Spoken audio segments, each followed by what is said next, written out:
Tidak ada satupun wanita di dunia ini bercita-cita ingin memiliki calon suami yang kasar. Begitu juga sebaliknya.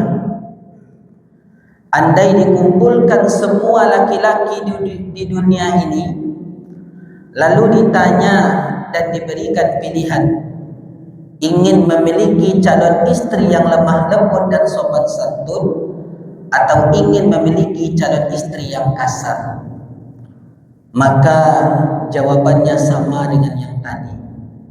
Tidak ada satupun laki-laki di dunia ini bercita-cita ingin memiliki calon istri yang kasar. Makanya sesuai dengan firman Allah, fabima rahmatin minallahi linta lahum, karena Allah telah menciptakan rasa cinta dan rasa sayang itu hadir di dalam diri kita. Bihisma rabbikal a'la alladhi khalaqa fasawwa.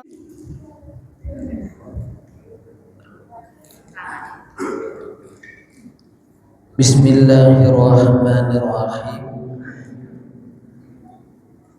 Assalamualaikum warahmatullahi wabarakatuh.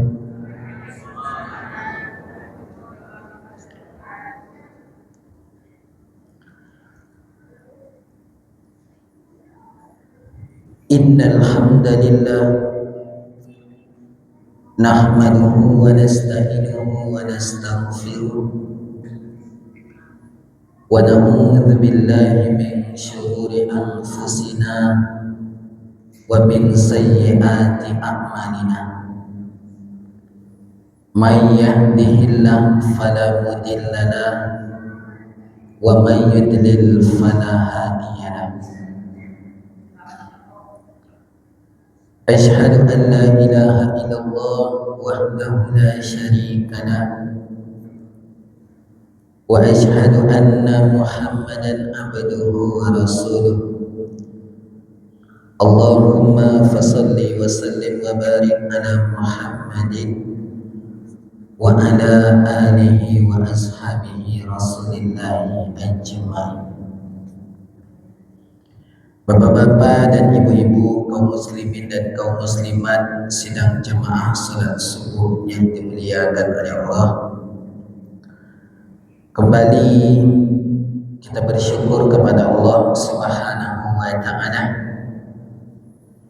atas limpahan rahmat, karunia serta inayahnya kepada kita, sehingga kita masih dapat melaksanakan ibadah salat subuh secara berjamaah.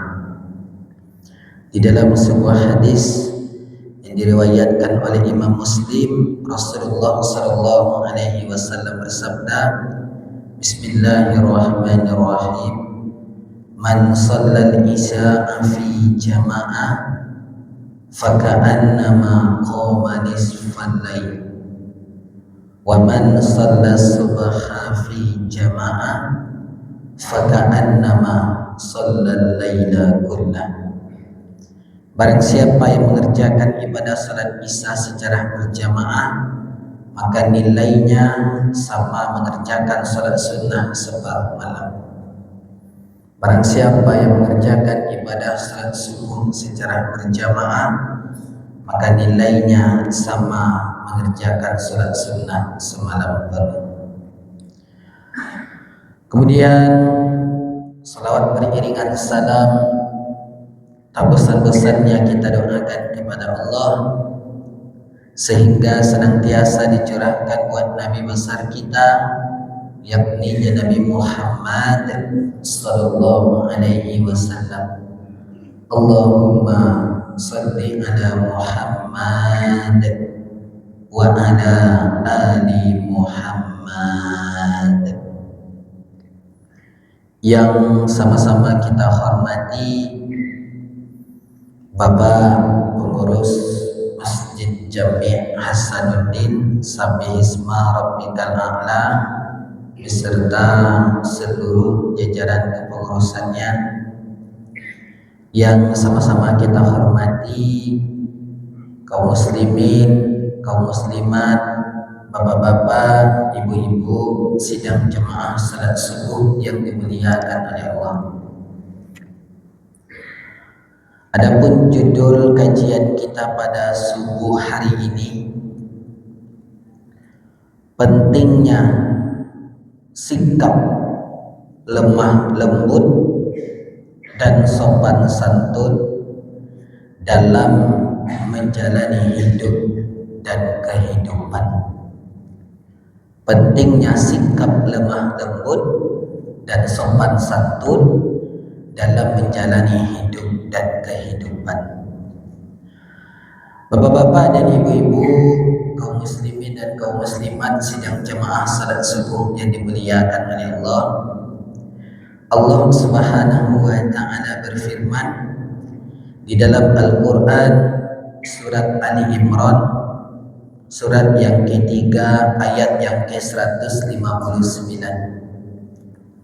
Bismillahirrahmanirrahim. Fabima rahmatin minallahi lintalahum walau kunta fadzan ghalizal qalbi lan faddu min hawlik fa'fu anhum wastaghfir lahum wasyawirhum fil amr fa idza azamta fatawakkal 'ala Allah innallaha yuhibbul mutawakkilin. Shadaqallahul azim. Di dalam ayat tersebut banyak sekali pesan yang Allah sampaikan kepada kita. Akan tetapi salah satu di antaranya adalah tentang pentingnya sikap lemah lembut dan sopan santun di dalam menjalani hidup dan kehidupan. Bapak dan Ibu sidang jemaah yang dimuliakan oleh Allah, pada dasarnya setiap kita, siapapun kita, pasti menginginkan sikap lemah lembut dan sopan santun. Andaikan masing-masing kita ditanya lalu diberikan pilihan ingin memiliki calon suami yang lemah lembut dan sopan santun atau ingin memiliki calon suami yang kasar, maka jawabannya sudah dapat kita terka. Tidak ada satupun wanita di dunia ini bercita-cita ingin memiliki calon suami yang kasar.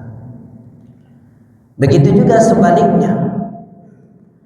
Andai dikumpulkan semua laki-laki di dunia ini, lalu ditanya dan diberikan pilihan ingin memiliki calon istri yang lemah lembut dan sopan santun atau ingin memiliki calon istri yang kasar, maka jawabannya sama dengan yang tadi.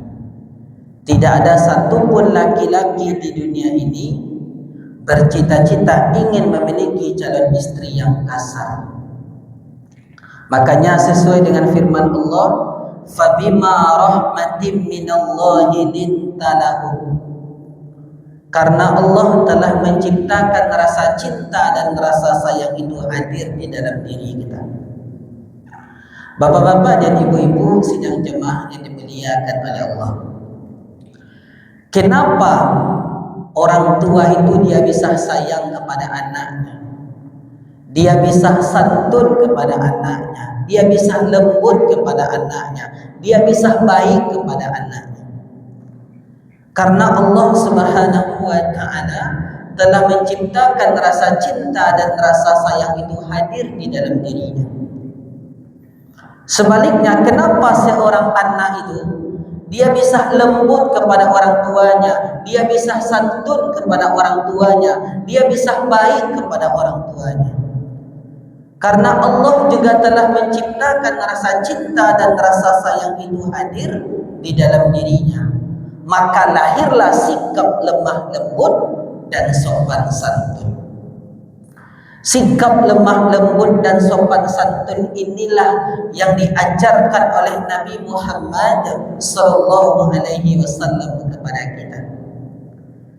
Bahwasannya sikap lemah lembut dan sopan santun itu tidak hanya beliau perlihatkan kepada keluarganya saja, tidak hanya beliau perlihatkan kepada para sahabat saja, tetapi juga beliau perlihatkan kepada orang-orang Nasrani, orang-orang Yahudi.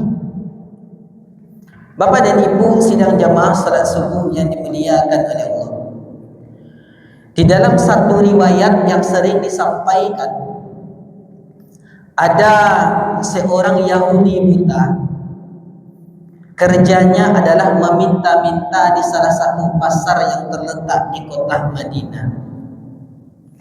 Yahudi buta, dia tidak pernah kenal dengan Nabi Muhammad, dia tidak pernah bertemu dengan Nabi Muhammad, dia juga tidak pernah berbicara dengan Nabi Muhammad. Tetapi sudah memiliki kebencian kepada Nabi Muhammad. Jadi ini aneh ya Pak. Orang yang tidak pernah kenal, orang yang tidak pernah bertemu, orang yang tidak pernah berbicara, tetapi sudah memiliki kebencian kepada Nabi Muhammad sallallahu alaihi wasallam. Setiap kali Yahudi buta itu sedang meminta-minta di salah satu pasar yang terletak di kota Madinah, maka tidak henti-hentinya keluar dari mulut Yahudi tadi mengatakan Muhammad itu adalah penipu, Muhammad itu adalah pembohong, Muhammad itu adalah penyihir.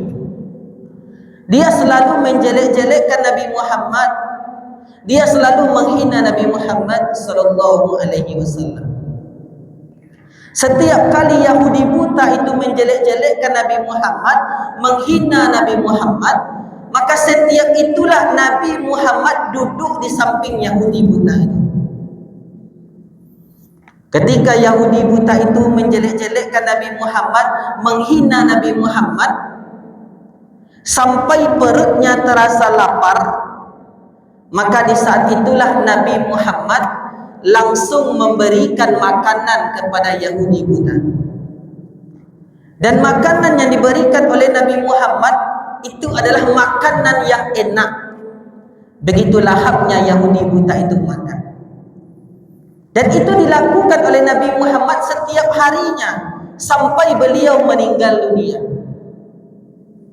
Setelah Nabi Muhammad sallallahu alaihi wasallam meninggal dunia, maka posisinya digantikan oleh Sayyidina Abu Bakar Siddiq. Bayangkan Bapak dan Ibu, pas di hari pertama Sayyidina Abu Bakar Siddiq menemani Yahudi buta, dia menghina Nabi Muhammad, dia menjelek-jelekkan Nabi Muhammad sampai perutnya terasa lapar, maka di saat itulah Sayyidina Abu Bakar Siddiq langsung menyuapkan makanan ke mulut Yahudi buta. Pas di suapan pertama, apa kata Yahudi buta? Siapa hari ini yang menyuapkan makanan ke mulutku? Dijawab oleh Sayyidina Abu Bakar, akulah orang yang selama ini duduk di sampingmu dan menyuapkan makanan ke mulutmu. Yahudi buta berkata, engkau berbohong. Engkau bukanlah orang yang selama ini duduk di sampingku dan menyuapkan makanan ke mulutku. Karena orang yang selama ini duduk di sampingku menyuapkan makanan ke mulutku, tangannya lemah lembut dan sopan santun, dan makanan yang disuapkan ke mulutku itu adalah makanan yang enak, makanan yang lezat. Maka dijawablah oleh Sayyidina Abu Bakar Siddiq, ketahuilah bahwasannya orang yang selama ini duduk di sampingmu, orang yang selama ini menyuapkan makanan ke mulutmu, itulah Nabi Muhammad sallallahu alaihi wasallam. Orang yang selama ini engkau hina, orang yang selama ini engkau jelek-jelekkan. Beberapa waktu yang lalu beliau sudah dipanggil oleh Allah, beliau sudah meninggal dunia. Mendengarkan hal itu, bergetarlah badan Yahudi tadi. berurai air matanya. Kemudian Yahudi buta berkata, apakah benar orang yang selama ini menyuapkan makanan ke mulutku itu adalah Muhammad? Kalau memang benar orang yang selama ini menyuapkan makanan ke mulutku itu adalah Muhammad, mulai hari ini, mulai detik ini, saya menyatakan Allah sebagai Tuhan dan Nabi Muhammad sebagai Rasul. Dan saya menyatakan masuk ke dalam agama Islam. Bapak-bapak dan ibu-ibu sidang jamaah salat subuh yang dimuliakan oleh Allah. Ini adalah salah satu kisah tentang kelembutan, tentang sikap sopan santun yang dimiliki oleh Nabi Muhammad sallallahu alaihi wasallam. Bayangkan kepada orang-orang yang tidak seakidah dengan beliau, kepada orang-orang yang tidak satu keyakinan dengan beliau, beliau tetap bersikap lemah lembut dan sopan santun, apalagi kepada keluarganya, apalagi kepada para sahabatnya. Oleh karena itu Bapak dan Ibu, menjadi renungan bagi kita hendaknya, kalau selama ini kita masih memiliki sifat kasar kepada suami kita, kita masih memiliki sikap kasar kepada istri kita, mari kita buang jauh-jauh sikap ini. Kenapa? Karena ini bukanlah sikap yang diajarkan oleh Nabi Muhammad sallallahu alaihi wasallam. Karena ciri-ciri orang-orang beriman itu di dalam sebuah hadis Bapak dan Ibu, man saliman muslimuna min lisanihi wa yadihi. Orang-orang beriman itu adalah orang-orang yang dimanapun dia berada, maka orang-orang akan senang dengan kehadirannya, orang-orang akan gembira dengan kehadirannya, dan orang-orang yang senantiasa menjaga lisannya. Bapak-bapak dan ibu-ibu sidang jemaah yang dimuliakan oleh Allah, inilah kaji yang bisa kita sampaikan pada subuh hari ini. Mudah-mudahan bermanfaat. Kita tutup kajian kita pada subuh hari ini dengan membacakan doa kafaratul majlis. Subhanakallahumma wa bihamdika asyhadu an la ilaha illa anta astaghfiruka wa atubu ilaik. Wassalamu alaikum warahmatullahi wabarakatuh.